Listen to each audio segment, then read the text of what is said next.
मुस्तफ़ा व मन्ना अलल मुमिनीना बिनबिय्यिहिल मुज्तबा वस्सलातु वस्सलामु अला सय्यिदिना मुहम्मदिन खैरिल वरा व अला आलिहि व अस्हाबिहिन नुजबा इला यौमिल जज़ा।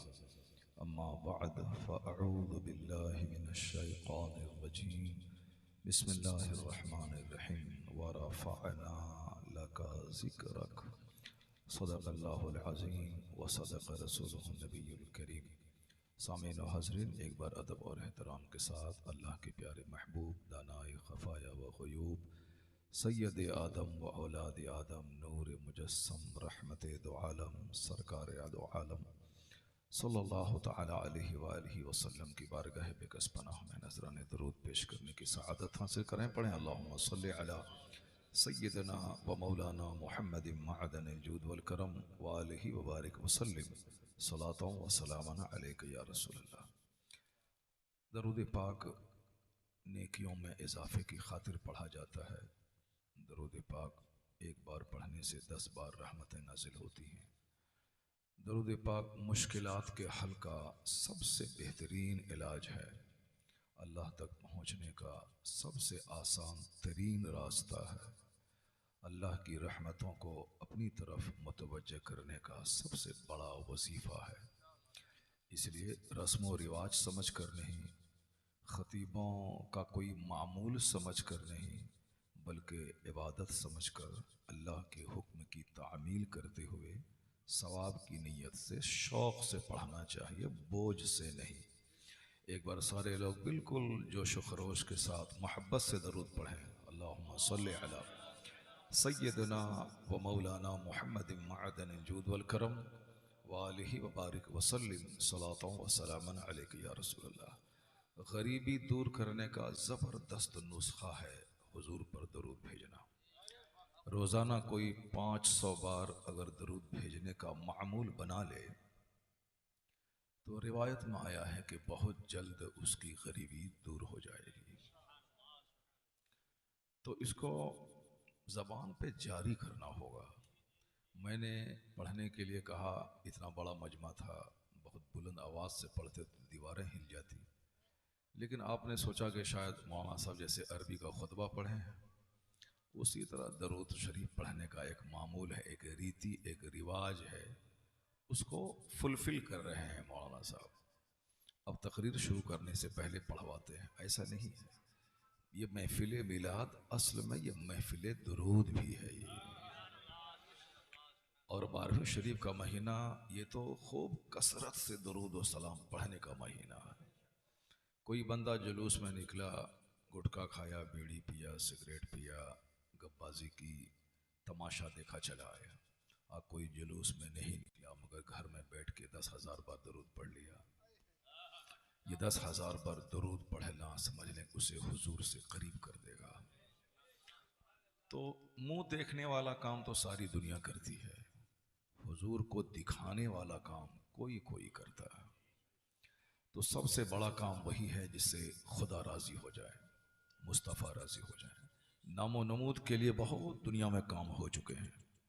मकान बनाना, गाड़ी ख़रीदना, चेहरा सजाना, अच्छे कपड़े पहनना, घड़ी का मुकाबला, चश्मे का मुकाबला, कपड़े का मुकाबला, रिंग का मुकाबला, गाड़ी का मुकाबला, वाल पुट्टी का मुकाबला, टाइल्स मार्बल ग्रेनाइट का मुकाबला, पोटिको का मुकाबला, साहब वो स्टील के गेट का मुकाबला, ये सारे मुकाबले हो चुके हैं। उन मुकाबलों से सिवाय परेशानी, रुसवाई, हसरत, मायूसी, कर्ज के बोझ में दबना, एहसास कमतरी का शिकार होना, झुंझला के जहर खा लेना, इसके अलावा कोई फ़ायदा नहीं होगा दुनिया को। अब करना यही है कि अब वो मकान का मुकाबला नहीं, अब नेकी का मुकाबला करना है। बस अब नेकियों का मुकाबला करना है। नेकियों का मुकाबला जिस दिन समाज में और घर में हो जाएगा, उस दिन घर में अगर फाका भी हो तो भी चेहरा बादशाहों की तरह खिला हुआ रहेगा। इन्नल्लाह ला यंजुरु इला सुवरिकुम व अम्वालिकुम। मुस्लिम शरीफ की हदीस में आया है कि अल्लाह ताला तुम्हारी सूरतों और तुम्हारे माल को नहीं देखता है, वलाकिन यंजुरु इला कुलूबिकुम व अअमालिकुम, अल्लाह तुम्हारे दिलों को और तुम्हारे अमाल को देखता है। चेहरा सजाने की सारे लोग फिक्र करते हैं। शादाब भाई कह रहे थे कि एक शायर आया था, साहब ये तेल वो तेल, ये साहब फेयर एंड लवली वो, यानी सजाना करना लोग करते, चेहरा बहुत लोग सजाते हैं। और औरतें तो सजती हैं, चलो ठीक लगता है, वो अपने शौहर के लिए सजती हैं, और जितनी देर मेकअप करेंगे अपने शौहर के लिए सवाब ही मिलेगा उसको। हाँ, शादी ब्याह में दूसरों को दिखाने के लिए करेंगे तब तो सिवाय गुनाह कर कुछ नहीं होगा। लेकिन मर्द ये मेकअप क्यों करते हैं? मर्द को चूड़ी जेब नहीं देती है, मर्द के हाथ में तलवार जेब देती है। मर्द जुल्म के खिलाफ लड़ता है, मर्द समाज के अहंकारियों के खिलाफ लड़ता है, मर्द समाज को इंसाफ से भरने के लिए पैदा हुआ है। मर्द बाहर धूप में जलकर कमाकर अपने बाल बच्चों को आराम से रखने के लिए पैदा हुआ है। तो मर्द तो बहादुरी के लिए पैदा हुआ है। लेकिन जब मर्द सजने लगे और औरतें जींस टी शर्ट पहन के काम करने लगे, समझ लें कि अब दुनिया को तबाह होने से कोई नहीं बचा पाएगा। जब काम उल्टा पुल्टा होता है तो घर में तबाही आती है। घर के सारे लोग गार्जियन बन जाएं, घर का तबाह होना बिल्कुल आसान है।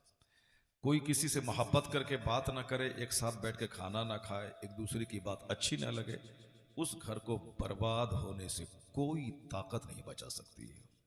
जहां मोहब्बत नहीं है वहां कामयाबी कभी नहीं होगी।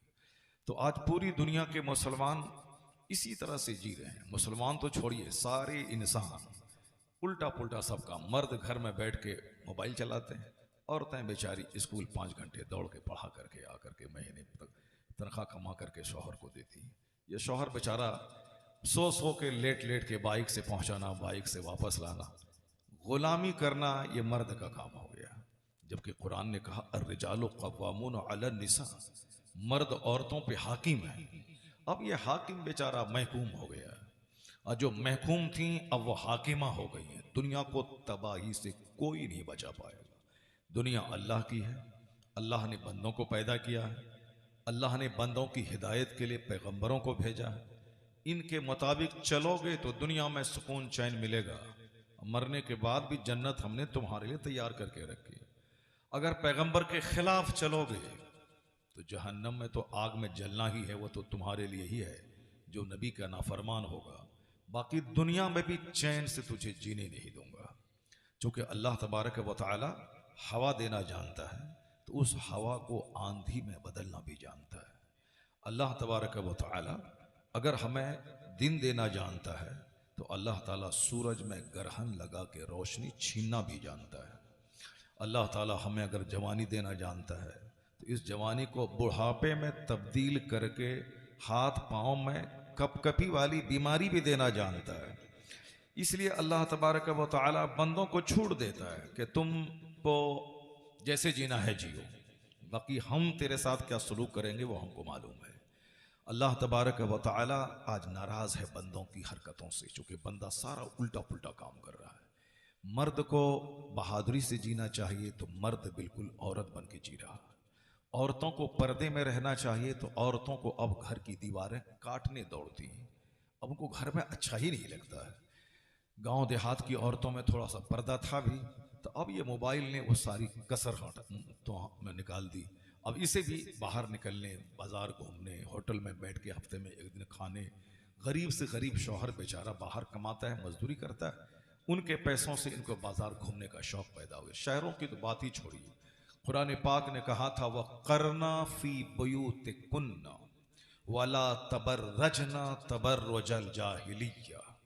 ये कुरान शरीफ में आया है, जो अल्लाह हमको पैदा किया, आपको पैदा किया, सारी दुनिया को पैदा किया, उस अल्लाह का ये कानून है। अल्लाह ने क्या कहा कि करना फी बुयूतिकुन्ना, ए औरतों अपने घरों में ठहरी रहो, अपने घरों में ठहरी रहो। वला तबर्रजना तबर्रुजल जाहिलिया, जैसे इस्लाम के आने से पहले एज ऑफ इग्नोरेंस यानी दौरे जाहिलियत में बेपर्दगी आम थी, कपड़ा बराए नाम औरतें पहनती थीं, समाज में ज़नाकारी चरम सीमा पे थी, पड़ोस की औरतों की आबरू गैर महफूज थी, सौतेली माओं के साथ बदसलूकी आम थी, तो अल्लाह कहता है कि अब इस्लाम आ गया है, तुम जाहिलियत के दौर की औरतों की तरफ मारे मारे मत फिरा करो। वला तबर्रजना तबर्रुजल जाहिलिया, दौरे जाहिलियत की तरह आवारा मत फिरो, इसका उसका मुंह मत तको, दूसरों की दीवार मत तको। अल्लाह रब्बुल इज्जत ने कहा कि अपने घरों में ठहरी रहो और अपने बदन पे कपड़े डाली रहो। अब जरा हालात देखिए, जो अल्लाह रोजी देने वाला है, जो अल्लाह हमें पैदा करने वाला है, जो अल्लाह हमें मौत देकर दोबारा जिंदा करके मेरे स्याह सफेद का हिसाब लेने वाला, उस रब्बे करीम के कानून को किस कदर ठठाई के साथ ये बंदा ताक पे रख करके अपने मन के हिसाब से जी रहा। तो मालूम है इसकी सजा क्या मिली? जहन्नम तो वहां है, जैसे ये दुनिया है उसी तरह वो दुनिया भी है, आखिरत कहते हैं। जिस तरह अभी रात है ये सच है, उसी तरह वो दुनिया है, सच है। जैसे सूरज डेली निकलता है डूबता है, यह फैक्ट है, उसी तरह वो दुनिया भी हक है कि मरने के बाद हिसाब किताब लिया जाएगा। चाहे तुर्रम खां हो, सिकंदर खां हो, रुस्तम खां हो, चाहे कोई भी पठान हो, कोई भी राजपूत हो, कोई ब्राह्मण हो, कोई बच नहीं पाएगा अल्लाह के अजाब से। अल्लाह कहता है कि अल-यौम नख्तिमु अला अफ़वाहिहिम, क़यामत के दिन आज हम इन काफिरों बदकारों के मुंह को सील कर देंगे। वह तुकल्लिमुना ऐदीहिम, उनके हाथ मुझसे बात करेंगे। यह हाथ अल्लाह से बात करेगा। ये कोई मौली साहब नहीं बोल रहे हैं, बरेली के आला हजरत नहीं बोल रहे हैं, बल्कि अल्लाह कहता है वह तुकल्लिमुना ऐदीहिम, यानी इनके हाथ अल्लाह से बात करेंगे कि यह हाथ नेकी के लिए उठा था या बदकारी के लिए उठा था, यह हाथ अदल के लिए उठा था या जुल्म के लिए उठा था, यह हाथ किसी को फायदा पहुंचाने के लिए उठा था या किसी को कष्ट पहुंचाने के लिए उठा था। दुनिया में कोई किसी का हाथ अगर नहीं भी पकड़े तो दुनिया में जीना है 70, 80, 90 साल, यह तो एक सेकंड है अल्लाह के नजदीक। बाकी मरने के बाद जिस दुनिया में दाखिल होना है वहां का एक दिन 50,000 साल के बराबर होगा। उस दुनिया में बंदा बच के नहीं जा पाएगा, इस दुनिया में भी नहीं बचेगा। इस दुनिया में भी अल्लाह ने किसको छोड़ा है? अल्लाह ने नमरूद को मामूली मच्छर मक्खी से तबाह बर्बाद कर डाला। इस दुनिया में फिरौन जैसे 400 साल जबरदस्त हाकिम, 4 दिन नहीं, 4 महीना नहीं, 4 साल नहीं, 400 साल जो इस रुए जमीन पर का एक हिस्सा मिस्र है वहां का हाकिम बना रहा, जुल्म करता था ताकि कोई मेरा मद्दे मुकाबिल ना खड़ा हो। उसको किसी नजूमी ने कहा था कि एक लड़का पैदा होगा तेरी सल्तनत को हिला डालेगा। उन्होंने मारे गुस्से के जितने पैदा होने वाले लड़के थे सबको ज़बह करना शुरू कर दिया। ना कोई मर्द बचेगा, ना इसकी हुकूमत के खिलाफ इसको आंख दिखलाएगा। चुनांचे अल्लाह रब्बुल इज्जत जब उसको तबाह करना चाहा तो उसकी अक्ल पे पर्दा डाल के उसी के घर में जनाब मूसा अलैहिस्सलाम की परवरिश फरमा दी, उसकी तबाही का इंतजाम फरमाया। 400 साल की लंबी उम्र देने के बाद अल्लाह ने उसे पानी में डूबा के तड़पा तड़पा के मार दिया। फिरौन घिघियाता रहा, कहता रहा कि अब मैं ईमान लाता हूं। अल्लाह ने कहा अल आना वक़द असैत क़ब्ल व कुन्त मिनल मुफ़सिदीन, अभी तो ईमान लाता है, अभी जब मौत को देखा डूबना लगा तब कहता है कि मैं ईमान लाता हूं। जैसे आमतौर पर समाज का यही तौर तरीका होता है, जब मुसीबत में फंसता है तब बंदा मौलाना को याद करता है, तब दुआ तावीज़ के लिए पीर साहब के पास दौड़ता है, तब वह मस्जिद में दौड़ता है। और जब खुशहाल है, सेहतमंद है, दौलत भी आ रही है, आमदनी भी अच्छी है, कौन मौलाना, कैसा पीर, कैसी तावीज़, कैसी दुआ, कैसी मस्जिद, कैसा नफल, कुछ नहीं। उस वक्त वह पैसे के बल पे डकारें लेता है, सीना तान के चलता है कि पूरे पीपल साना को तबाह बर्बाद कर देंगे। कौन है जो मेरी तरह कमाता है, मेरी तरह खाता है? जब अल्लाह तबारक व तआला एक कांटा पैर में चुभा देता है, वो कांटा जब कैंसर और नासूर की शक्ल ले लेता है, अब जब उसको लगता है कि अब मैं दुनिया छोड़ के चला जाऊंगा, अब वो घिघिया के सबसे माफी मांगने लगता है। तब लोग कहते हैं कि बड़ा चाहता था कि मैं जो चाहूंगा सो कर लूंगा, अब तो पता चल गया कि बंदों के चाहने से कुछ नहीं होता है, वही होता है जो मंजूर खुदा होता है। अल्लाह ताला बड़े बड़े घमंडियों को तोड़ डाला, छोटा सा घर बना के, छोटी सी गाड़ी खरीद के, छोटे से 2-4 बच्चे पैदा करके, खूबसूरत बीवी करके, 2-4 गाड़ी खरीद के क्या इतराता है। यहां तो 1 महीने तक फिरौन चलता, अपने बाग में चलता। आया है रिवायत में, इतनी दौलत उसके पास थी कि 1 महीने तक अगर फिरौन चलता तो सिर्फ अपने बाग में चलता। इतनी हुकूमत अल्लाह ने दी थी, इतना लंबा घना बाग उसका था। मगर अल्लाह ने सारे गुरूर को तोड़कर उसे पानी में डुबाया और डूबते हुए कहने लगा फिरौन कि अब मैं ईमान लाता हूं, अब मुझको माफ कर दिया जाए। तो अल्लाह कहता है नहीं, ऐसा नहीं होगा। आज हम तेरी लाश बचाएंगे। आज फलयौमा नोनज्जी का बेबदन का, आज मैं तेरी डेड बॉडी बचाऊंगा। क्यों बचाऊंगा? ताकि तेरे बाद जितने लोग आए उनके लिए तू इबरत का सामान बन जाए। ले तकून लेमन खल्फ का आया, कुरान शरीफ में आया है कि जब वो कहने लगा कि मैं ईमान लाया तो अल्लाह कहता है नहीं, फलयौम नुनज्जी का बेबदन का ले तकून लेमन खल्फ का आया व इन्ना कसीरम मिनन नास अन आयातिना लगाफिलीन। अल्लाह कहता है ये और बात है कि अक्सर लोग निशानियों से गाफिल हैं, हिदायत से गाफिल हैं। वो देखने के बाद अक्सर लोग नहीं मानेंगे, लेकिन हमने तो इबरत बनाया ताकि जो जन्नती है, जो नसीहत पाने वाला है, जो अल्लाह से डरने वाला है, वो इस कहानी से इबरत हासिल करे, वो अल्लाह से डरने लगे, अपने दिल को अल्लाह के खौफ से भर डाले। बाकी जो नहीं डरेगा उसके लिए तो आज मैंने जैसे फिरौन को डुबाया 400 साल बादशाहत देने के बाद, वैसे ही तुमको जहन्नम की आग में डाल दूंगा। जहन्नम में इतना बड़ा पेट है जहन्नम में, आज ही दुनिया में 1000 करोड़ की आबादी, अभी दुनिया की जो मौजूदा आबादी, जिसमें 200 करोड़ मुसलमान हैं, बाकी 500-600 करोड़ क्रिश्चियन यहूद हैं, बाकी 1 करोड़ के करीब यहूदी हैं, और बाकी और दूसरे मुशरिक लोग 1 करोड़ के करीब हैं। इस तरीके से 1000 करोड़ की आबादी दुनिया की है। और जब से दुनिया बनी है, जनाब आदम अलैहिस्सलाम के बाद से लेकर अब तक कितने खरब लोग पैदा हुए, जितने लोग हैं गिनती के कम लोग जन्नती होंगे, मेजॉरिटी लोगों की जहन्नमी होगी, जहन्नम की होगी, जहन्नमियों की होगी। और जहन्नम में जब सारे लोगों को अल्लाह डाल देगा, सारे मगरूरों को, सारे घमंडियों को, सारे इतराने वाले को, सारे मस्जिद मदरसा आलिम मौलाना जलसा जुलूस की तौहीन करने वालों को, बुत परस्तों को, सबको जब जहन्नम में डाल देगा तो अल्लाह ताला कहेगा हलीम तलाती, क्या तू भर गया, तेरा पेट भर गया? जहन्नम से खरबों लोगों से जब जहन्नम को अल्लाह पाट देगा तो अल्लाह पूछेगा, कुरान शरीफ में आया है, अल्लाह कहेगा हलीम तलाती, क्या तू भर गया? क्या दोज़ख तू भर गई? तेरा पेट भर गया? तो जहन्नम क्या बोलेगा? तकूल हल मिन मजीद, क्या और कोई बच रहा है क्या?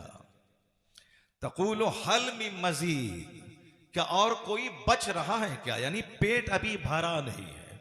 इतना बड़ा जहन्नम का पेट अल्लाह ने बनाया। अब कोई कहे कि है कि नहीं है, कौन देखा है?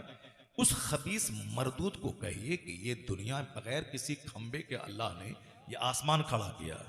तेरे सर पे जो ये आसमान है, ना इसका कोई ओर है ना कोई छोर है, अंडे की तरह बिल्कुल ये दुनिया गोल है। तो अब इसका कोई छोर और ओर नहीं है। ये बता दे कि ये दुनिया कितनी बड़ी है और इस दुनिया में कितने लोग अभी हैं, और इस दुनिया की जमीन कितनी कुशादा है कि कितनी महासंख्य लोग इस जमीन पे रह सकते हैं। दुनिया का 75% हिस्सा समंदर का है, पानी का है, और वो पानी का हिस्सा ये साइंटिस्ट भी कहते हैं और ये इस्लाम भी कहता है, और समंदर का हिस्सा है 25% हिस्सा से 75% समंदर है, समंदर है। 25% खुश्की का है जिस पर आप बैठे हुए हैं, जिस पे खेती बाड़ी होती है, जिस पे सड़कें बनती हैं, बाजार की तामीर होती है, मकानात बनते हैं। 75% है समंदर का हिस्सा। और कुरान में अल्लाह ने क्या कहा? जब कयामत आएगी तो हम समंदर को बहा देंगे। वैज़ल बिहार फुज्जिरत, जब ये समंदर के पानी को बहा दिया जाएगा। वैज़ल बिहार सुज्जिरत, जब उस समंदर के पानी में आग लगा दी जाएगी। समंदर के पानी को बहा के उसमें आग लगा दी जाएगी, पूरी दुनिया परपट मैदान हो जाएगी। और जितनी भी लोग इस जमीन के अंदर दफन हैं सबको यह जमीन उठा के बाहर फेंक देगी। सबको यौम एजिन तुहद्दिसु अखबारहा, जिस दिन यह जमीन अपनी खबरें बताएंगी। व इज़ा ज़ुलज़िलतिल अर्दु ज़िलज़ालहा व अखरजतिल अर्दु अस्क़ालहा, जमीन अपने बोझ को निकाल के बाहर फेंक देगी। उसके बाद फिर ये जमीन पे हिसाब व किताब होगा। समंदर 75% है, और कितना बड़ा पेट होगा समंदर का। समंदर की तहें इतनी हैं कि कई हजार मीटर अंदर समंदर की गहराई है। वो टाइटैनिक जहाज जिसको देखने के लिए 4 खरबपति ब्रिटेन का जो जा रहे थे, और टाइटैनिक जहाज जो बहुत पहले डूबा था, उसका मलबा को देखने के लिए 2 करोड़ रुपया का टिकट लेकर ये 4 अरबपति उस पनडुब्बी में सवार होके नीचे जा रहे थे, ताकि वहां उस जहाज के मलबे को देखें।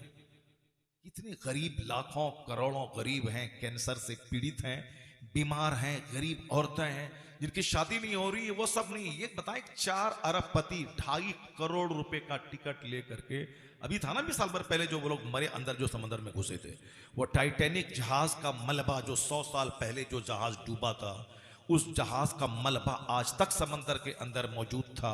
वो मलबा धीरे धीरे बह रहा था, तो वैज्ञानिकों ने कहा कि मलबा अब कुछ साल के बाद खत्म हो जाएगा। ये खरबपति लोग उस पनडुब्बी को किराए पे लेके अंदर गए, तो बस अंदर ही जाके ऐसा फटा गुब्बारे की तरह अरबपति अपने बेटे के साथ वहीं लाश के टुकड़े टुकड़े हो गए। जहाज तो अपनी जगह रहा, यही लोग मर के समंदर के पानी में मिल गए। गोया पैसा दे के इन्होंने मौत खरीदी। अब मौत ने इसको वहां बुलाया जहां उसकी तकदीर में मौत लिखी थी। ये सारे वाकयात होते हैं, मगर लोग उसको समझ नहीं पाते। समंदर तहबता समंदर है, तहबता है, एक लेयर इसका है, फिर उसके बाद दूसरा लेयर व्हाइट है, उसके बाद फिर एक लेयर है ब्लैक, अंधेरा, फिर उसके बाद एक लेयर है। कुरान शरीफ में आया है कि समंदर तहबता है, तहबता अंधेरा है ये समंदर। आप लोगों को मेरी बात शायद सुनने में अजीब सी लग रही होगी। अजीब तो नहीं लग रही आप लोगों को? चूंकि पीपल्स आने में तो मार धाड़ वाली तकरीर लोग सुनते हैं, यहाँ उठा भटक, ये वो, रगड़ घस, वही सब सुना करते हैं। तकरीर वो नहीं है जो रगड़ घस हो, तकरीर वो है जो दिल में खुदा की याद पैदा कर दे। तकरीर वो है जो आंख से आंसू के कतरे ले आए। तकरीर वो है जो अपना मकसद हयात बता दे। तकरीर वो है जो बदन में अल्लाह का डर पैदा कर दे। कुरान शरीफ में यही सारी बातें, मैं कुरान ही तो पढ़ रहा हूँ, कुरान ही तो पढ़ के सुना रहा हूँ। तकरीर, और यही कुरान सरकार दो जहां इस्लाम पे नाजिल हुआ, और हुजूर ने सारी जिंदगी कुरान पाक का दर्स लोगों को देते रहे, समझाते रहे। और कुरान पाक छोड़ के सरकार अपनी कब्र अनवर में आराम कर रहे हैं, और सारे गुलामों को वहीं से देख रहे हैं। देखते हैं कौन कुरान पे कितना अमल करता है, कौन फिल्म के हीरो की नकल करता है, कौन एक्टर की नकल करता है, कौन क्रिकेटर की नकल करता है, कौन किसी चमार की नकल करता है, कौन किसी खबीसा की नकल करता है। तुमको जो मन में आए कर लेना। हुजूर की एक हदीस हर जुमा के दिन खुतबा रज़विया में तिलावत की जाती है, ए अमल माशीता, do what do you want, जो तेरी तबीयत माता है कर। जलसा से उठ के भाग जाओ, मस्जिद में शराब पियो, मौलाना की गर्दन में चादर डाल के मार दो, अपने बाप की छाती पे चढ़ करके 2-4 फाइट मारो, अपनी माँ को घर से निकाल के भेज दो दरगाहों पे बैठ के भीख मांगे, जो तेरी तबीयत में आता है कर। कितने दिन तक जिंदा रहोगे? 60 साल, 65 साल, 70 साल, 80 साल, 90 साल, ये अल्लाह के नजदीक 1 सेकंड है। इसके बाद क्या करोगे? अल्लाह के रसूल फरमाते हैं, ए अमल माशीता कमा तुदीन तुदा। अलबत्ता याद रखना, जैसा करेगा वैसा अंजाम भुगतने के लिए तैयार रहना।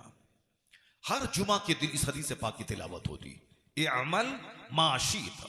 मगर ट्रेजेडी यह है कि आजकल लोग अपने पीर की बात करता है, कुरान की बात नहीं करता है। आजकल लोग अखबार की बात करता है, कुरान की बात नहीं करता है। अपने पीर की करामत बयान करता है, मगर कुरान शरीफ नहीं बयान करता है। अपने पीर के बाल बच्चों की जिंदगी बयान करता है, मुस्तफा की जिंदगी बयान नहीं करता है। सरकार के सहाबा की जिंदगी बयान नहीं करता है। हुजूर ने कहा था, असहाबी कन नुजूम बिअय्यिहिम इक्तदैतुम इह्तदैतुम, मेरे सहाबा सितारों की तरह है, जिसकी तुम पैरवी करोगे हिदायत पा जाओगे। तो सहाबा सितारे की मिसल है, जिसकी पैरवी करोगे, जिसकी जिंदगी का मुताला करो, जिसका तुम फॉलो करोगे, राह रास्त पे आ जाओगे। सहाबा कराम में सिद्दीक अकबर की जात लाजवाब है, हजरत उमर फारूक आजम की जात लाजवाब है। जिस सिद्दीक अकबर के बारे में हुजूर ने कहा कि सिद्दीक के माल ने मुझको इतना नफा दिया जितना किसी के माल ने नफा नहीं दिया, और अगर मैं किसी को खलील बनाता तो मैं अबू बकर को अपना खलील बनाता। हजरत उमर के बारे में सरकार फरमाते हैं, अगर मेरे बाद नबी का आना पॉसिबल होता, अगरचे मेरे बाद कोई नबी नहीं आएगा, मैं आखिरी पैगंबर बन के आया हूं, लेकिन अगर इन केस अगर कोई पैगंबर का आना संभव होता तो उमर मेरे बाद नबी होते। अब आप समझ सकते हैं कि उमर की अक्ल, उमर का इल्म, उमर का तदब्बुर, कितनी जबरदस्त उनकी हिकमतें थी। लेकिन कुछ खबीसों के दिमाग में कीड़ा ऐसा काटता है, वो सिद्दीक अकबर अफजलुल बशर बादल अंबिया, उनको गाली देते हैं। हजरत उमर फारूक आजम उनके खिलाफ ऑल फॉल बकते हैं। हजरत उस्मान गनी जो साहिब हिजरतैन है, जिन्होंने पहली हिजरत हबशा की तरफ की, दूसरी हिजरत मदीना की तरफ की, साहिब हिजरतैन, माल सारी दौलत छोड़ के अल्लाह की राह में वतन छोड़ के चला जाना, इसे एक हिजरत कहते हैं। उस्मान गनी डबल हिजरत आपने की। उस्मान गनी के निकाह में सारे पैगंबरों के सरदार की 2 बेटियां उसके निकाह में, एक बेटी निकाह में थी, इनका इंतकाल हो गया, दूसरी बेटी आपने उनके निकाह में दिया, पहले रुकैया को दिया, फिर उम्मे कुलसुम को दिया, दोनों का इंतकाल हो गया। तो हुजूर ने क्या कहा, ए उस्मान, अगर मेरे पास 40 बेटियां होती तो एक एक करके सब तुम्हारे निकाह में दे देता। कितना एतमाद था पैगंबर आजम अलैहिस्सलाम को हजरत उस्मान गनी पे। मगर खबीसों मरदूदों की कमी नहीं है इस दुनिया में। इस दुनिया में अल्लाह के मुनकिरों की, मुस्तफ़ा की तौहीन करने वालों की, मुस्तफ़ा के सहाबा को गाली देने वालों की कमी नहीं। इसलिए मैंने कहा ना कि जन्नत में मुश्किल से थोड़े लोग जाएंगे, और जहन्नम का पेट इतना बड़ा बनाया है कि न अमेरिका का प्रेसिडेंट से जहन्नम भरेगा, न हिंदुस्तान के किसी मंत्री से जहन्नम का पेट भरेगा, न दुनिया के शरीरों, शराबियों, पापियों, जुआरियों, सूदखोरों, हरामखोरों, माँ बाप के नाफरमानों और जुआ बाजों से जहन्नम भरेगा। इतना बड़ा पेट है क्योंकि दुनिया शरीरों से भरी हुई है। नबी जब भी किसी कौम में आते थे लोग उनका मजाक उड़ाते थे। हम लोग तो चलो खाना खाते हैं इसलिए मेरी बात में असर नहीं रहा, हम लोग लिफाफ लेते हैं इसलिए चलो मेरी बात में असर नहीं रहा। मगर अंबिया कराम जो इस दुनिया में आते थे वह लोगों से तबलीग दीन के बदले में खाना तक नहीं मांगते थे, तबलीग दीन के बदले में नजराना तक नहीं लेते थे। वो कहते थे ला उरीदु मिनकुम, मैं तुमसे इसका कोई बदला नहीं मांगता हूं। आज शरीर बदतमीज किस्म का आदमी जिसको नमाजी नहीं बनना है, जन्नती नहीं बनना है, शरीफ नहीं बनना है, जिसको खबीस मरदूद ही रहना है, वो कहता है कि मौलाना की तकरीर में असर कहां रहा, ये तो लिफाफ लेते हैं तो खाना खाते हैं। मैं कहता हूं खबीसों मरदूदो, अपने सीने पे मातम करो। आसमान से पानी गिरता है, जरखेज जमीन उस पानी को जज्ब करके शानदार फसल उगाती है, और वही पानी पत्थर पे पड़ता है। अब पानी ढलक के नीचे गिर जाता है, पत्थर सूखा का सूखा रहता है। कसूर पानी का नहीं है, कसूर उस पत्थर का है जिस पत्थर में वो पानी जज्ब नहीं होता है। वही पानी जमीन पे पड़ा, नर्म जमीन, शानदार गेहूं, गन्ना, चावल, सारी फसलें लहलहा उठती हैं, मगर वही पत्थर है सूखा का सूखा रहता है। ये खबीस मरदूद अपनी शरारत पे पर्दा डालने के लिए क्या कहता है, मौलाना लोगों में की बातों में असर नहीं रहा, ये खाना खाते हैं मुर्ग मुसल्लम और ये लिफाफ लेते हैं तो कैसे असर होगा। मैंने कहा खबीसों, ये हिदायत के लिए अल्लाह ने पैगंबरों को भेजा था, और वो पैगंबर खाना तक नहीं मांगते थे तकरीर के बदले में, वो पैगंबर लिफाफ नहीं मांगते थे तकरीर के बदले में। मगर लोगों ने जवाब में क्या कहा उनसे, तुम तो हल्की बात कहते हो। उन लोगों ने खतरनाक बात कह दी। क्या खतरनाक बात कह दी? उन लोगों ने, शरीरों ने, काफिरों ने, मुशरिकों ने पैगंबरों को गाली दिया, उनके ऊपर में धूल डाला, उनके ऊपर पत्थर की बारिश की, और किसी काफिर से नहीं रहा गया तो पैगंबर के घर में आग लगा दी। किसी और काफिर से नहीं रहा गया तो आरे से चीर दिया। जनाबे ज़करिया अलैहिस्सलाम को आरे से चीर दिया गया। किसके बदले में? वो अल्लाह का पैगाम पहुंचाते थे। जनाबे यहया अलैहिस्सलाम को कत्ल कर दिया गया। किसके बदले में? वो अल्लाह का पैगाम पहुंचाते थे। जनाबे नूह अलैहिस्सलाम 950 साल तक तबलीग दीन करते रहे। 950 साल नहीं, 950 साल तक। लेकिन बदले में लोगों ने क्या दिया? बदले में लोगों ने मजाक उड़ाया, लोगों ने गालियां दी। जब आप कश्ती तैयार कर रहे थे जिसमें ये और ईमान वाले सलामत रहेंगे और तूफान आने वाला है, लोग मजाक उड़ाते थे जनाबे नूह अलैहिस्सलाम से। कश्ती कहां चलाओगे? बालू पे कश्ती दौड़ेगी, ये रेत पे कश्ती दौड़ेगी? मजाक उड़ाते थे। जनाबे नूह अलैहिस्सलाम कहते थे आज मेरा मजाक उड़ा लो, कल मैं तुझ पर हंसूंगा, कल मैं तेरा मजाक उड़ाऊंगा। आज तुमको जितना मजाक उड़ाना है उड़ा ले। अब बताइए कि खाना तक नहीं मांगते थे, वो अल्लाह के नबी और रसूल थे। लोगों ने बदले में गालियां दी, बदले में आरे से चीर दिया, बदले में घर में आग लगा दी। इसका मतलब ये निकला कि इंसान का नेचर है, जब भी उनको उनकी बुराई की मजम्मत की जाती है, ये इंसान तिलमिलाने लगता है। जब ये इंसान का मजाज है, जब कोई शराबी होगा, मैं शराब की मजम्मत करूंगा, वो शराब नहीं छोड़ना चाहेगा, वो क्या करेगा? समझाने वाले का मुखालिफ बन जाएगा, समझाने वाले को गाली देगा, समझाने वाले को डूमरलाइज करने के लिए उनका ऐब तलाश करेगा, उनका ऐब ढूंढ के लोगों के सामने हाईलाइट करेगा। ये मस्जिद का इमाम जो जुमा के दिन शराब के खिलाफ तकरीर किया था, ये मौलवी साहब की बीवी को मैंने देखा था सोनार की दुकान पे बैठ के ये हाथों का कंगन मरा रही थी। मैंने इस मौलवी साहब को देखा था, ये साहब नकाब में मलबूस थे, इसकी बीवी वो सब्जी खरीद रही थी। ये मौलवी साहब को मैंने देखा था खेत में हल चला रहा था। ये मौलवी साहब को मैंने देखा था चौक पे बैठ करके दूसरों के साथ गपशप कर रहा था। यानी बिना बगैर सर पैर की बातें बोलना, क्योंकि सीने में लगी है उनके आग, उनको वह शराबी है, शराब के खिलाफ उसने तकरीर की है, इसलिए वो बदन हाथ तिल मिला रहा है। वह सामने वाले लोगों के सामने जलील और रुस्वा हो रहा है। उस रुस्वाई का दाग मिटाने के लिए अब वह मौलवी का ऐब खींच तान के निकालता है, ताकि पता चल जाए कि जो शराबी के खिलाफ बोल रहा था वह खुद ही ऐब में घिरा हुआ है, वह क्या दूसरों को समझाएगा। यह शैतान का तरीका है कि समझाने वाले का मुखालिफ कर देना, समझाने वाले के खिलाफ गुस्सा दिला देना, समझाने वाले को उसमें डिमेरिट तलाश के निकालना। मालूम है जब कारून को हजरत मूसा अलैहिस्सलाम ने कहा कि अल्लाह का कानून है ज़कात निकालना है, कारून ने जब ज़कात निकाला तो बेपनाह माल ज़कात में निकल गया। कारून को माल को देखने के बाद लालच पैदा हुआ कि इतना करोड़ों का माल ज़कात में, जबकि 40वां हिस्सा निकालने के बाद इतना सारा माल निकल जाएगा। तो अब कारून के दिमाग में ये एक शैतान ने सुझाया कि जो पैगंबर मूसा अलैहिस्सलाम तुम्हें अल्लाह का कानून बता रहे हैं, इन पर ऐब लगा दो, इनको रुस्वा कर दो, ताकि फिर दोबारा ये ज़कात के बारे में बोलेंगे नहीं और इतना करोड़ों का माल ज़कात में निकलेगा नहीं।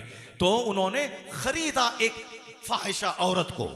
हम मीटिंग करेंगे, बनी इसराइल को जमा करेंगे और उस बनी इसराइल के महफिल में जनाब मूसा अलैहिस्सलाम को बुलाएंगे। वो हमको समझाने के लिए बोलेंगे और तुम खड़ी होके पूरे भरे मजमे में कह देना कि ये जो सबको समझा रहा है इसने मेरे साथ बदकारी किया है, तो तुमको उसके बदले में ढेर सारा माल और पैसा देंगे। मैं समाज का मजाज बता रहा हूं, मैं समाज के हालात पे एक तनकीद कर रहा हूं। आज जो लोग आलिमों के खिलाफ, आज जो लोग खुतबे जुमा के खिलाफ, जो लोग तकरीरों के खिलाफ बोलते हैं, साहब मैं उनको कह रहा हूं कि ये लोग किसी जनाकार जो समाज का चौधरी है उसके खिलाफ कोई तहरीक नहीं छेड़ता। जो समाज के शराबी, जो अपने दोस्तों यारों के साथ शराब की भट्टी में बैठकर रोजाना शराब पीता है, उसके खिलाफ ये नहीं बोलता है कि इनकी बेटी की शादी में नहीं जाएंगे, इनके घर के सोफे पे नहीं बैठेंगे, ये शराबी है, इसके अंग अंग में शराब है। जबकि हदीस में आया है कि एक बूंद शराब अगर किसी के बदन में दाखिल हो जाए तो उसकी कोई दुआ कबूल नहीं, कोई नेक अमल कबूल नहीं होता। अगर उसी हालत में मर जाए तो उस पर जन्नत की खुशबू हराम हो जाती है। उसी हालत में अगर वह मर जाए जन्नत की खुशबू हराम हो जाती है।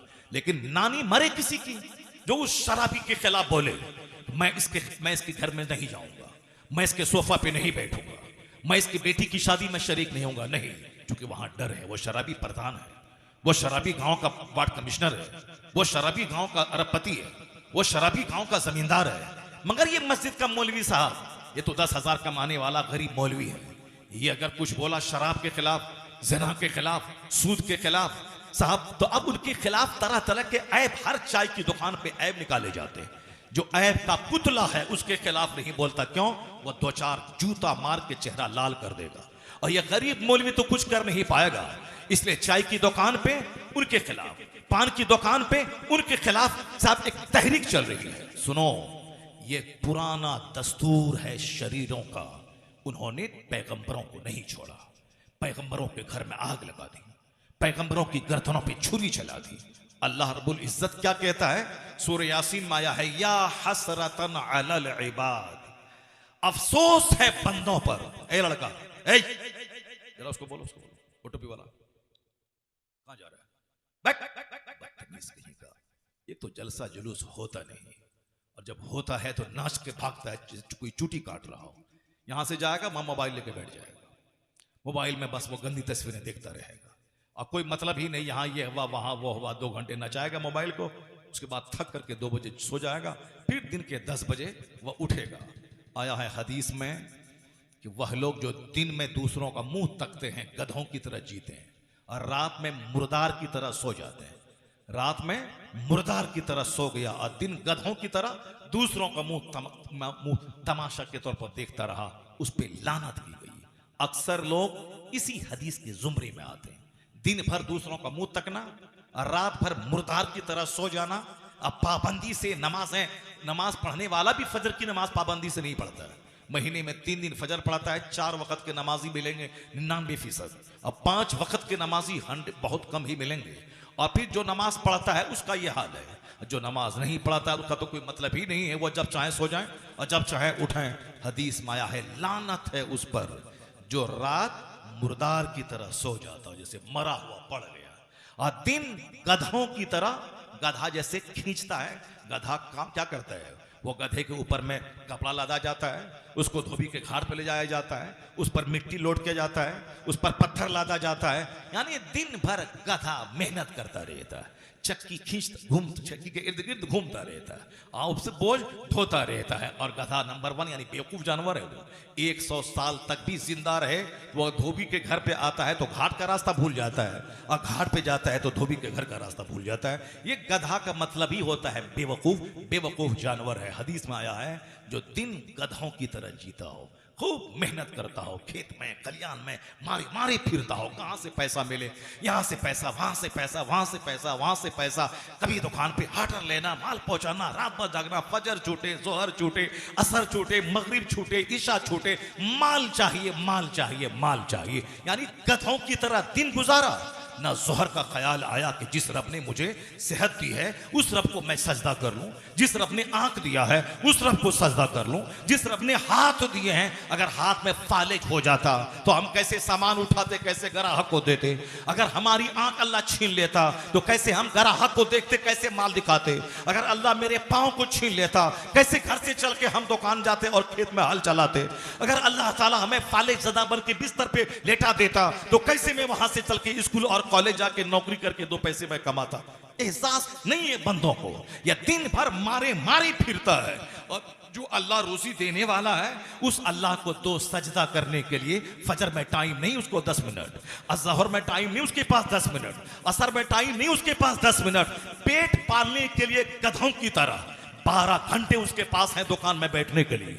मगर जो अल्लाह जिन पैदा किया है और जो अल्लाह हाथ पांव पेट पांव सारे पार्ट्स दिया है, अगर पेट में रोटी पचाने की सलाहियत अल्लाह छीन लेता है, 50 करोड़ रुपए खर्च करके लीवर ट्रांसप्लांट होता है, फिर भी बंदा मर जाता है। मैं जानता हूं लखनऊ के एक आदमी को, बहुत मोटा ताजा था, दूसरों पे बड़ा गरजता था, लेकिन जहां लीवर खराब हुआ वो हमसे बोला था कि अब मुझको यहां से चाइना जाना है, लीवर का ट्रांसप्लांट करवाना है, हजरत दुआ कीजिए। कुछ ही दिन के बाद पता चला कि दुनिया छोड़ के वो चले गए। लीवर ट्रांसप्लांट कराना, चूंकि रोटी पचना छोड़ दिया, चाय डालो उल्टी, या दही डालो उल्टी, रोटी डालो उल्टी, और सब चावल डालो उल्टी, यानी जो भी खाओ तय होना लाजमी। अब क्या करना, क्योंकि लीवर उसको पचा ही नहीं पाता है, और यहां 10 रोटी खाए पचा लिया, तो इसका मतलब है कि बस ये हमारा बाप दादा का हक था जो हमको मिल गया है, अब हम शैतान बन जाए। नहीं नहीं, ये यकीन करना है कि जो अल्लाह मुझे लीवर दिया है, पहले खाने से पहले ज़ोहर में उसको सजदा कर लूं, उसके बाद रोटी पेट में डालूं, तो अल्लाह ये नेमत जो दिया है वो नेमत फिर छीनेगा नहीं, नेमत को बरकरार रखेगा, नेमत में इजाफा करता चला जाएगा। वाला इन शकर तुम लाज़ीदन्नकुम, अल्लाह कहता है अगर तुमने मेरी नेमत का शुक्रिया अदा किया तो हम नेमत को बढ़ाते रहेंगे, और अगर तुमने नाशुक्री की, वाला इन कफर तुम इन अज़ाबी लशदीद, मेरा अज़ाब बड़ा सख्त है, मैं देना जानता हूं तो मैं छीनना भी जानता हूं। मैं ये कहना चाहता हूं, अल्लाह कहता है सूरह यासीन में, या हसरतन अलल इबाद, ये एक तमहीद के तौर पर अल्लाह का खौफ डालने के लिए, जलसो जुलूस में बैठने के लिए, आलिमों की तकरीर सुनने के लिए, उसको अपने सीने में जगह देने के लिए और उस पर अमल करने के लिए, मैं एक मजाज देने के लिए मैं ये तमहीद कह रहा हूँ। तकरीर इसके बाद मैं शुरू करूँगा, उसके बाद आखिर में तकरीर का जो कंक्लूजन होगा वो आपके सामने मैं पेश करूँगा। तकरीर तो आधे घंटे में भी हो सकती है, लेकिन ये तमहीद जो अल्लाह रब्बुल इज़्ज़त से डराने वाली, यह तमहीद जो हमारे दिल में अल्लाह का डर पैदा करने वाली, यही वह तमहीद, यही वह तकरीर, ये नसीहत है जो पैगाम मुस्तफ़ा लेके आए हैं, जो सरकार अपने अब गुलामों को सुनाए सारी जिंदगी। अपने हुजरे आयशा में भी सरकार आखरत की बात करते थे, मस्जिद नबवी के मेंबर से हुजूर आखरत की बात करते थे। सबसे पहली तकरीर सफा पहाड़ पे जो सरकार दो जहां ने पहला खुतबा दिया, पहली तकरीर की, उस तकरीर में सिर्फ और सिर्फ आखिरत की बात थी। और सरकार की सबसे आखिरी तकरीर, पहली तकरीर सफा पहाड़ पे थी, जब हुजूर ने नबूवत के ऐलान के बाद आपने कुरैश को जमा किया और सफा पहाड़ को मेंबर बनाकर वहां से आपने खिताब किया, वह पहली तकरीर थी। उस तकरीर में हुजूर ने सिर्फ आखिरत की बात की। और सबसे आखिरी तकरीर जब आका अलैहिस्सलाम बीमार थे, आपकी जाहिरी बीमारी के ज़माने में 17 वक्त की नमाजें हजरत सिद्दीक़ अकबर रज़ी अल्लाह ताला अन्हु ने पढ़ाई, और सरकार विसाल फरमाने से कुछ पहले आप सिद्दीक़ अकबर के पहलू में जाके बैठ के आपने नमाज पढ़ी। नमाज के बाद आपने नसीहत की थी, वो आखिरी तकरीर थी मुस्तफ़ा की। फिर उसके बाद सरकार मस्जिद नबी शरीफ में नहीं आए, हुजरे शरीफ में गए, वहीं आपका वसाले ज़ाहिरी हो गया। वो आखिरी तकरीर, उस आखिरी तकरीर में भी हुजूर ने आखिरत की बात, जन्नत की बात, अल्लाह से डरने की बात, ये सारी बातें हुजूर ने की थी। और जब आप हिजरत करके मक्का से मदीना आए थे, तो सबसे पहले आपने मस्जिद क़ुबा की तामीर तो रास्ते में की थी। उसके बाद जब मदीना आए तो आपकी ऊँटनी अबू अय्यूब अंसारी के घर के करीब ठहरी, तो आपने सबसे पहला काम मदीने में किया कि मस्जिद नबवी शरीफ के लिए आपने ज़मीन खरीदी, जो 2 यतीम बच्चों की ज़मीन थी, जो बसरत शौक देने को तैयार थे, मगर हुजूर ने उसकी कीमत उसको दी। उसके बाद फिर उसकी सफाई की गई और फिर वहाँ मस्जिद नबवी की तामीर हुई। मस्जिद नबवी की तामीर के वक्त में हुजूर अपने हाथ से ईंट उठाते थे। सहाबा कराम कहते थे, सरकार हम लोग किस काम किस दिन के लिए, हम आपके गुलाम हैं, हम लोग हुजूर पत्थर उठाएंगे। मगर हुजूर कहते थे कि हाँ हाँ, मैं तुम्हारे साथ मिल के पत्थर उठाना चाहता हूँ, तुम भी उठाओ, मैं भी उठाना चाहता हूँ। अरब के अल्हड़, अरब के बद्दू, अरब के देहाती, अरब के नफरत की जबान जानने वालों को हुजूर ने कैसे मुसख्खर कर लिया कि इसकी सरकार पर जान छिड़कना चाहते थे। हुजूर आवाज देते, मैदान जंग में जान हथेली पे लेके चले आते थे। अखलाक और तहजीब के ऊंचे मेयार पे वो फाइज हो गए। किसने उन अल्हड़ों, उन गंवारों, उन प्रतिज्ञा भंग करने वालों, नफरत और कत्ल की जबान जानने वालों को अंदर से बाहर से मोम बना के खुदा वाला बना दिया था?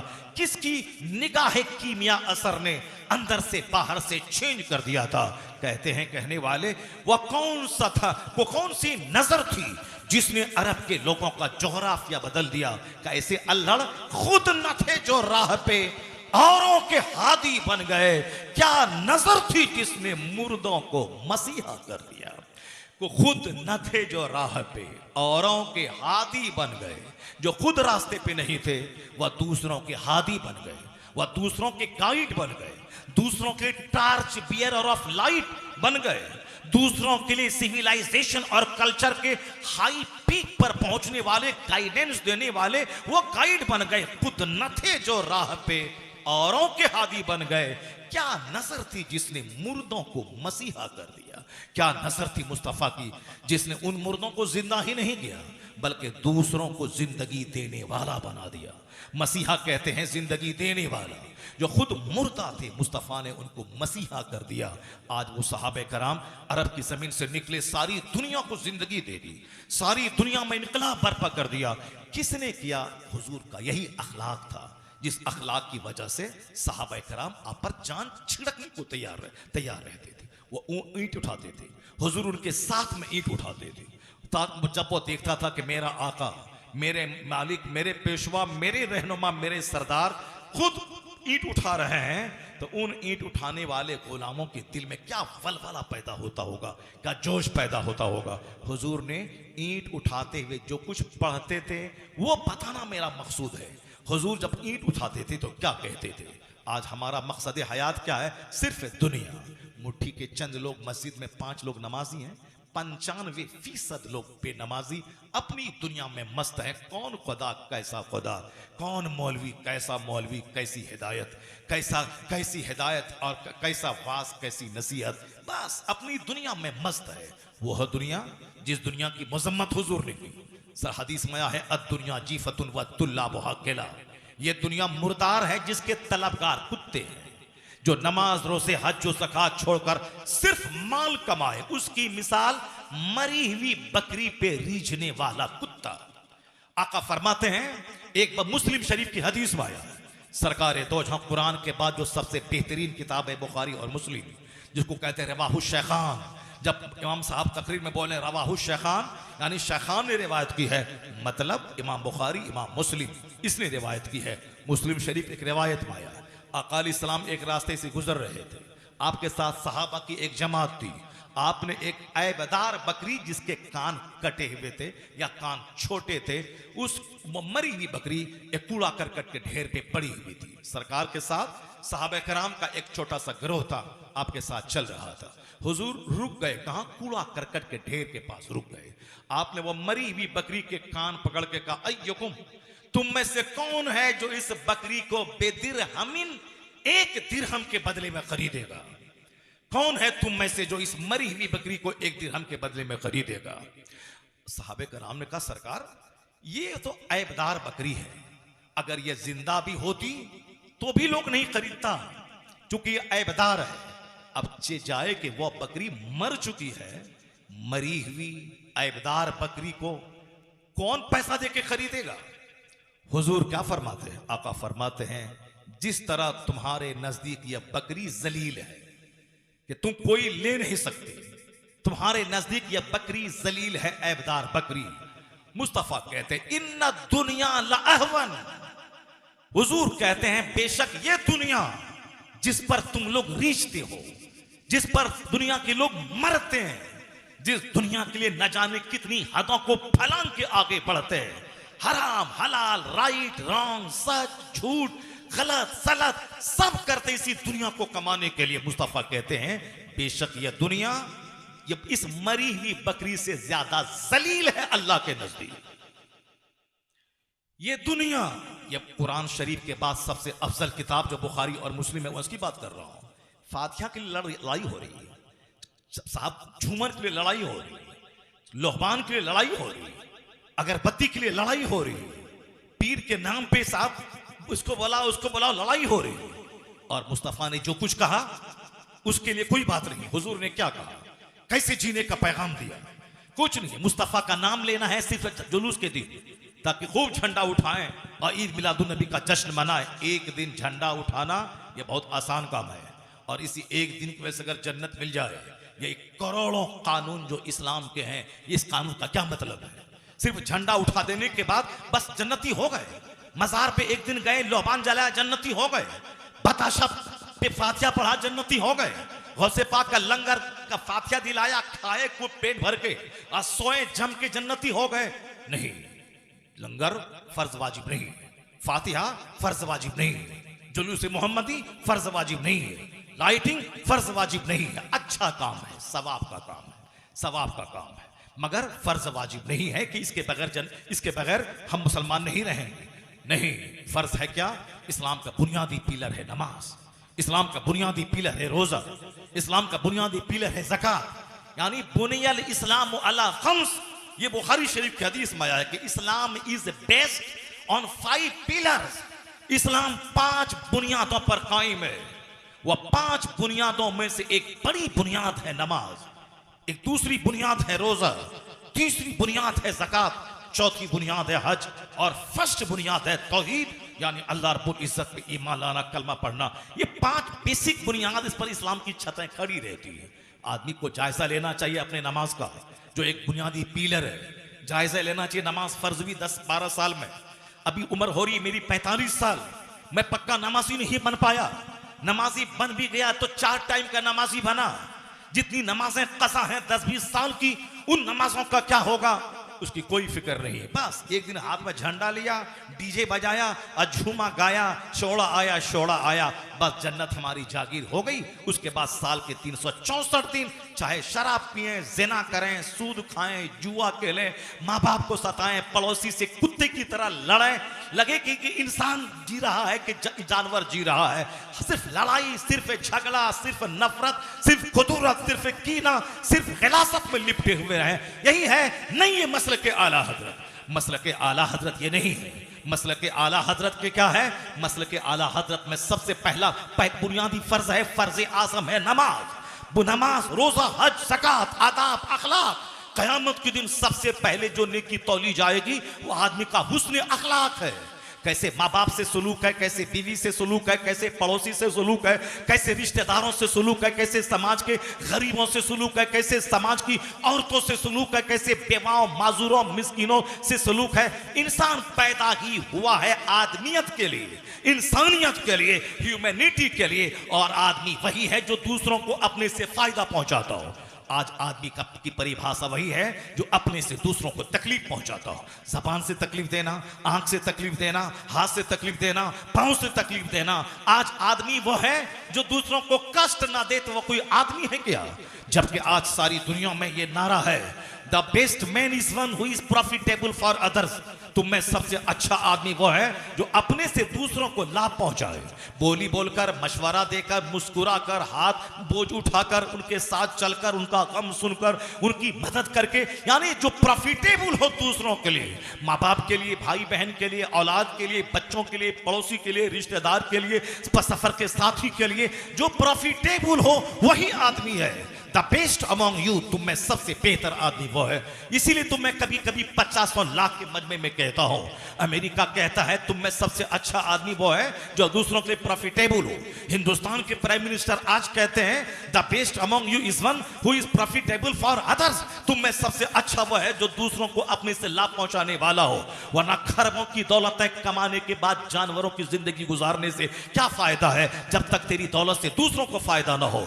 बिल गेट्स अमेरिका का सबसे बड़ा दौलतमंद पूरी दुनिया का, वह बोलता था एक वक्त में एक कार पे चल सकता हूं, मगर ये हजारों कार मेरे पास हैं, इस पर चलते हैं मेरे नौकर गुलाम, मेरे भाई भतीजे चलते हैं। मैं एक ही मकान में एक टाइम में रह सकता हूं, मगर मेरे पास सैकड़ों मकान हैं, उस मकान में रहते हैं आम लोग। मेरी दौलतों का बड़ा हिस्सा स्कूल कॉलेज के लिए, मेरी दौलतों का बड़ा हिस्सा हॉस्पिटल के लिए, मेरी दौलतों का बड़ा हिस्सा हिंदुस्तान के उत्तर प्रदेश के गरीबों में तालीमी शिक्षा, स्कूली शिक्षा देने के लिए। उन्होंने कहा था इतनी दौलत लेके मैं क्या करूं? कहा था आदमी वही है जो दौलत कमाए, अपने से दूसरों को फायदा पहुंचाए। तो मैंने कहा था कि सारी दुनिया जो बात आज कह रही है, यही पैगाम मोहम्मद अरबी ने 1500 साल पहले अता फरमाया था। हुजूर ने कहा था खैरुन्नास मय्यनफउन्नास, तुम में सबसे बेहतर वो है जो दूसरों को अपने से फायदा पहुंचाने वाला हो। इसलिए मैं कहता हूं दुनिया का कोई बड़ा से बड़ा दानिश्वर अगर अच्छी बात बोल रहा है, अगर वो बात अच्छी है, तो सबसे पहले वो बात पैगंबर आज़म अलैहिस्सलाम ने दुनिया को बताई है। सारी अच्छाइयों का रिश्ता मुस्तफा जाने रहमत से जुड़ा हुआ है। खैरुन्नास मय्यनफउन्नास, इस हदीस पाक को हर घर की दीवारों में लिख के रखना चाहिए ताकि नजर रहे कि हमें अपने से दूसरों को फायदा देना है। ये हदीस हर दफ्तर, हर कार्यालय, हर ऑफिस में लिखा रहना चाहिए, हर टेबल पे बिल्कुल लिखा रहना चाहिए, ताकि हमें सेल्फिश बनने, मफाद परस्त बनने, खुद गर्ज बनने, अपने मफाद की खातिर बहुत सारे लोगों के मफाद को चकनाचूर करने, दूसरों की लाशों पे अपना आशियाना बनाने, दूसरों को ठग करके अपना घर बनाने वाला काम करने से बचना चाहिए। इसलिए कि हुजूर ने कहा है खैरुन्नास मय्यनफउन नास, तुम में सबसे बेहतर वो है जो लोगों के लिए सबसे फायदामंद हो। आज जरूरत है जो लोग इस्लाम को बदनाम करना चाहते हैं उन्हें बताया जाए कि मेरे पैगंबर का आदर्श क्या है, हमारे पैगंबर का गाइडलाइंस क्या है, हमारे पैगंबर ने लोगों को क्या रुश्द हिदायत दिए हैं, क्या जीने का मार्गदर्शन किया है। लोग नहीं जानते हैं। इस कोई गांधी की अहिंसा को लेके बैठे हैं, कोई अंबेडकर का फार्मूला लेके बैठा है, कोई इब्राहिम लिंकन की democracy is the government of the people for the people by the people का फार्मूला लेके बैठा है, कोई साहब मसूलिनी का फार्मूला लेके बैठा है। लेकिन अगर बंदा मुस्तफा जान रहमत को कायदे से पढ़ ले, वो वही बोलेगा जो अमेरिका का डॉक्टर माइकल हार्ट आज से 40 साल पहले उन्होंने अपना दिल खोल के रख दिया था। ये हिंदुस्तान का रामगिरी, ये हिंदुस्तान का कमलेश तिवारी, इन जैसे वह लोग जो मुस्तफा की शान में बकवास करते हैं वो नहीं जानते हैं कि मुस्तफा कौन है। वो अंधविश्वास में बोल रहा, अंधविश्वास में बोल रहा है, वो अंधभक्त, वो अंधभक्ति में बोल रहा है, वह दुश्मनी में बोल रहा है, वह दूसरों से सुन सुन के बोल रहा है, वो अपना मुताला करके नहीं बोल रहा है। लेकिन जिस दिन वह मुस्तफा को पढ़ लेगा, जिस दिन वह मुस्तफा की हयात का मुताला कर लेगा, जिस दिन पैगंबर आजम की बायोग्राफी को पढ़ लेगा कि वह कब पैदा हुए, वो उन्होंने कब उनको नबूवत मिली, उन्होंने कब पैगाम दिए, उन्होंने जवानी कैसे गुजारी, उन्होंने बचपन कैसे गुजारा, उन्होंने रात कैसे गुजारी, उन्होंने दिन कैसे गुजारा, उन्होंने हिजरत से पहले मक्का में कैसे रहा, वो मदीना आने के बाद कैसे जिंदगी के दिन गुजारे, वह मैदान जंग में कैसे रहे, वह सुलह के टेबल पे कैसे रहे, वह मस्जिद नबी के मेंबर से कैसे रहे। उनकी सारी जिंदगी एक सिराज मुनीरा चमकते सूरज की तरह इंसानियत के सामने मौजूद है। मगर कोई पढ़े तो सही। ये साफ दो रोटी खाने के लिए नबी को गाली देता है ताकि अंध भक्तों के बीच का लीडर बन जाए और अंध भक्त उसको 2 टका दे दे और गाड़ी खरीद के उसको दे दे, इसलिए नबी को गाली देता है। मगर अमेरिका का डॉक्टर माइकल हार्ट आज से 40 साल पहले 1978 में उन्होंने डिसीजन लिया था कि मैं इस धरती का सबसे महानतम, सबसे सफलतम, सबसे कामयाब तरीन इंसान की सूची में तैयार करूंगा। लाखों करोड़ों की जिंदगी का मुताला करूंगा, हर क्षेत्र के महान लोगों को पढ़ूंगा, उन तमाम महानों में 100 आदमी को छांटूंगा। उस 100 आदमी में जो सबसे बड़ा महान होगा, महानतम सक्सेसफुल आदमी, उसकी मैं निशानदेही करूंगा। और वो आदमी महान के क्राइटेरिया होगी, वो आदमी जिसके फॉलोवर्स के एतबार से, जिसकी तालीमात के असर के असरात के एतबार से, जिसके गाइडलाइंस के इंपैक्ट के एतबार से, जो हर अहद, हर जमाने और हर मुल्क में जिसका अपना एक इंप्रेशन हो, उस हिसाब से मैं क्राइटेरिया मैं तय करके उसके रैंकिंग करूंगा। मोहब्बत को मैं दखल नहीं दूंगा कि मुझसे जिसको मोहब्बत है मैं उसको अव्वल नंबर पे दे दिया। मैं अकीदत को दखल नहीं दूंगा कि मैं जिस पैगंबर का फॉलोवर हूं उस पैगंबर का नाम दे दूंगा। नहीं, मैं सच्चाई, फैक्ट की बुनियाद पर मैं ये रैंकिंग करूंगा कि इस दुनिया का सबसे सफलतम पुरुष की सूची में किसका नाम अव्वल आएगा। उन्होंने मेहनतें की, मैं कहता मेहनत, वो किताब आज तक छप रही है, परे से बाहर है। या रामगिरी को चाहिए कि मुस्तफा को गाली देने से पहले उस किताब का मुताला कर ले।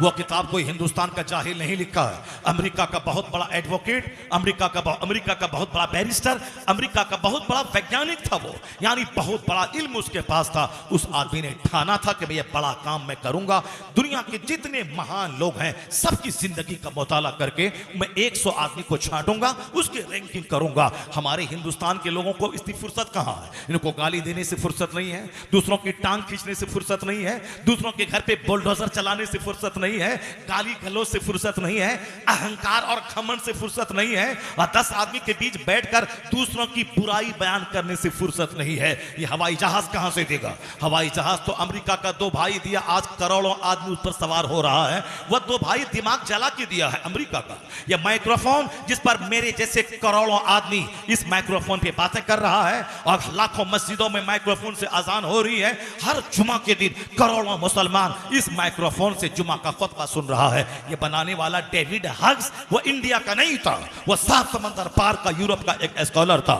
हवाई जहाज देने वाला, लैपटॉप देने वाला, मोबाइल देने वाला, ये सब सात समंदर पार का दानिश्वर। हिंदुस्तान के लोग मारधाड़ करें, पूजा के नाम पे हुल्लड़बाजी करें, दूसरों के मकान पे कीचड़ फेंकें, दूसरों के मकान को जला के मजाक उड़ाएं, दूसरों के लोगों का की हुटिंग करें, दूसरों को बर्बाद करने का प्लान बनाएं और साहब ये प्रोटेस्ट करें, एहतजाज करें, मकान जलाएं, रेलवे की पटरी उखाड़ें और बैंक को नोचे। यही वजह है जितने बड़े बड़े वैज्ञानिक हुए वो सारे के सारे सात समंदर पार के, यूरोप के, अमेरिका के। जैसे हवाई जहाज, माइक्रोफोन, मोबाइल, लैपटॉप, साहब कंप्यूटर, साहब टेलीविजन देने वाला जो हर घर में, दुनिया के 10 करोड़ इंसानों में बमुश्किल तमाम 1-2 करोड़ होंगे मेरी तरह जिसके घर में टेलीविजन नहीं होगा, वरना अक्सर 90% लोगों के घर में साहब टेलीविजन मौजूद है। दिन रात उसी से लोग चिपके हुए रहते हैं, उसके बाद भी पेट नहीं भरता। तकरीर सुनो तो कितनी तकरीरें सुनेंगे, लेकिन टेलीविजन में वही एक सलमान, वही एक शाहरुख खान, वही एक अमिताभ बच्चन, वही एक करीना, वही एक हेमा मालिनी, वही मोहम्मद रफी, वही मोहम्मद अजीज, उसी का गाना, उसी का डायलॉग, उसी औरतों का नाचना, उसी का नीम बरहना कपड़ा पहनना, उसी की पैरी में सारे मर्द औरत परेशान है, उसी की धारावाहिक, उसी की फिल्में। कोई नहीं बोलता एक बंदा कि कितना अमिताभ को 50 साल से ढोऊं, कितना सलमान को 50 साल से ढोऊं, कितना शाहरुख खान को 50 साल से ढोऊं, और कितना वही म्यूजिक को 50 साल से ढोऊं, कितना उसी लड़की के डांस को 50 साल से ढोऊं। कोई नहीं बोलता, क्योंकि वहां शैतान है जो लज्जतें दिलाता है। इसी वही एक गाना 50 बार से सुन रहा है और 50 साल से सुन रहा है, फिर भी शैतान उसका पेट भरने नहीं देता, मोह भंग नहीं होता। और जुमा के खुतबे से मोह भंग हो रहा है, तकरीर से मोह भंग हो रहा है, मत समझाने से, वही नमाज रोजा समझाएंगे और क्या समझाएंगे, उससे मोह भंग हो रहा है। मस्जिद में खुतबा लंबा 5 मिनट हुआ तो साहब तलवे का गुस्सा सर पे आ गया। अब इमाम की खैरियत रही है, अगले जुमा से पहले हटाने की तदबीर हो रही है। वही बंदा नमाज पढ़ने के बाद मस्जिद से बाहर रेलवे स्टेशन पे अब प्लेटफॉर्म पे 1 घंटे से खड़ा होकर के धूप में जलकर वो बस का इंतजार कर रहा है। अब वहां नहीं बोलता कि बस वाले ड्राइवर को जान मार दूंगा, वो नहीं बोलता कि उत्तर प्रदेश की गवर्नमेंट, उत्तर प्रदेश के वजीर आला के घर पे जाके कत्ल कर दूंगा, तुम्हारी बस क्यों लेट चल रही है, तुम्हारी ट्रेन क्यों लेट चल रही है, हम 1 घंटा से बैठे हुए हैं, क्या मतलब, क्या समझ लिया है तुम, नानी मरे किसकी की, वो इस तरह की बातें बोले। ये सारा गुस्सा तो कमजोर इमाम पे निकलता है, सारा गुस्सा तो कमजोर मौलवी पे निकलता है। यानी कमजोरों पे गुस्सा, गुस्सा भी बड़ा चालाक है, ताकतवर पे गुस्सा नहीं आता, 2-4 जूता मारने वाले पे गुस्सा नहीं आता, हुकूमत पे गुस्सा नहीं आता, पुलिस वाले पे गुस्सा नहीं आता, रेलवे के ड्राइवर पे गुस्सा नहीं आता, रेलवे के साहब गार्ड पे गुस्सा नहीं आता। ये गुस्सा आता है बेचारा मौजिन पे, ये गुस्सा आता है बेचारा इमाम पे, ये गुस्सा आता है बेचारा मौलाना पे, लेकिन समाज के डकैतों चोरों पे गुस्सा नहीं आता। कोई नेता को आना था 10 बजे भाषण देने के लिए, वो आता है शाम के 5 बजे, 8 घंटे से लोग वेट कर रहे हैं, कोई नहीं बोलता। ये नेता तुमको आना था 10 बजे, तुम क्यों आए हो 2 बजे, तुमको आना था 10 बजे, तुम क्यों आए हो 5 बजे। मैंने खुद देखा कि राजीव गांधी जिंदा था, उनको आना था दिन के 2 बजे, मगर रात के 11 बजे उनकी तकरीर हो रही थी हमारे शहर के सबसे बड़े मैदान में। मैं उसी रास्ते से गुजर रहा था रात के 9 बजे और राजीव गांधी उधर बजा रहे थे, अपना भाषण दे रहे थे, और लोग, ये कोई नहीं बोला इनको आना था दिन के 2 बजे, ये रात के 9 बजे क्यों आ रहे हैं। क्यों? वो नेता है, नेता की धमक और है, नेता की धमक और है, पुलिस वाले की धमक और है। ये मौली साहब का कोई वैल्यू नहीं है, जबकि वह नेता, वो मौली साहब के सामने इसकी कोई हैसियत, कोई औकात नहीं है। जिस नबी का कलमा हम पढ़ते हैं वह नबी सबसे बेमिसाल, और जो आलिम है वह नाइबे पैगंबर होता है, नाइबे रसूल होता है। 1 लाख बीघा जमीन का जोतने वाला वह जमींदार है, नाइबे पैगंबर नहीं। वह 50 फैक्ट्री का मालिक, वह कैपिटलिस्ट है, इंडस्ट्रियलिस्ट है, वो नाइबे पैगंबर नहीं। वह साहब 1000 मकान का किराया खाने वाला, वह मकान वाला है, वह साहिब सरवत है, मगर नाइबे पैगंबर नहीं। मगर किराए के घर में रहने वाला, अगर सीने में कुरान का इल्म है, हदीस का इल्म है, वह आलिम है, और फिर ये आलिम नाइबे पैगंबर है। जिस तरह मुस्तफा लाजवाब, मुस्तफा के सदके उनका नाइब भी लाजवाब, उनका नाइब लाजवाब। तो नाइब के हिसाब से आलिम को देखेंगे तो कभी उनके खिलाफ गुस्सा नहीं आएगा, क्योंकि नबी से अपना ईमान का रिश्ता जुड़ा हुआ है। नबी की जरा सी तौहीन करे बंदा तो काफिर हो जाएगा, ईमान से उसका रिश्ता खत्म हो जाएगा। उसी तरह नाइबे पैगंबर की तौहीन बाज जिहद से आदमी को इस्लाम से दूर कर देती है। ये इस पर हजार गुस्सा आए मगर संभल के, ये नाइबे रसूल है, ये नाइबे पैगंबर है, ये हमें दीन सिखाता है, ये कुरान हदीस का इल्म सीने में रखता है। इनको इनकी बातें, मुस्तफा की बातें इनकी जबान से सुनने को मिलती है। ये मुस्तफा की हदीस पढ़ता है, जुमा के दिन मुस्तफा ने ये कहा, तकरीर में मुस्तफा ने ये कहा, वाज की महफिलों में मुस्तफा ने ये कहा, सीरत की महफिलों में मुस्तफा ने ये कहा, अपने हुजरे में हुजूर ने ये कहा, निकाह के खुतबे में हुजूर ने ये कहा, जुमा के खुतबे में हुजूर ने ये कहा, ईदैन की तकरीर में हुजूर ने ये कहा। ये हमें जीने का रास्ता बताते हैं, जन्नत का रास्ता बताते हैं। जो कुछ मुस्तफा ने कहा वह पैगाम पहुंचाते हैं। इसलिए मुस्तफा ने इनको दुआ दे दी है। तुम हजार काली बको, तुम हजार इनके 10,000 रुपए से इनको गरीब समझो, मगर इनको जो मुस्तफा की दुआ लगी है उस दुआ का इनाम यह है कि इनका चेहरा मामूली कमाई में हरा भरा रहता है। 1 करोड़ कमाने वाला उनका चेहरा गुस्से से तमतमाता रहता है। आमदनी घट जाए तो जहर खा के मर जाता है। गोरा चेहरा दौलतों की हवस में काला है, मगर ये 10,000 कमाने वाला ये जुब्बा टोपी अमामा बांध कर जब ये जुमा के दिन मेंबर पे खड़ा होता है, ऐसा लगता है जैसे कोई कमांडर इन चीफ है जो फौज को ललकार रहा है, कोई बादशाह है जो रियाया से खिताब कर रहा है। इनके कमरे में मुश्क है, यहाँ ऊद है, यहाँ शमामा है, यहाँ अंबर है, यहाँ 10 जुब्बे हैं, यहाँ बरकाती टोपियों की बहार है। जो 1000 एकड़ जमीन का जोतने वाला जो अमामा ना पहना हो, जो जुबा ना पहना हो, वो ये पहनता है। आखिर ये हरियाली क्या है? हुजूर ने इनके लिए दुआ दे दी है। नद्दरल्लाहु अमरन मन समिअ मिन्ना हदीसन फबल्लगहु कमा समिअ। हुजूर कहते हैं अल्लाह उस बंदे को हरा भरा रखे जो मेरी हदीस सुनता है, दूसरों को सुनाता है।